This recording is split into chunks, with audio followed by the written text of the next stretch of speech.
Nung nakita ko ulit siya, iba pa rin pala yung feeling, no? Na kahit maraming tao sa lugar na yun, makikilala ko agad siya eh. Bakit nga naman hindi? Siya yun eh. Siya yung nagustuhan ko. Siya yung minahal ko. At kung noon, binigay ko lahat, siguro ngayon, kaya ko ring ibigay pa lahat at ibigay pa yung nararapat. Kung papayagan ni Tadhana,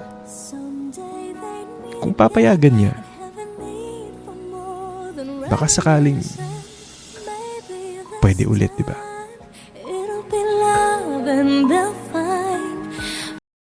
Mga alagad.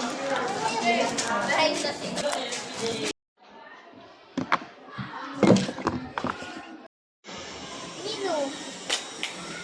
Maggatas. Behind the scenes. Behind the scene, no? Maggatas kaya si Ayaw pa. Kaya niyo papay naman. Milo, oh sige. Milo everyday.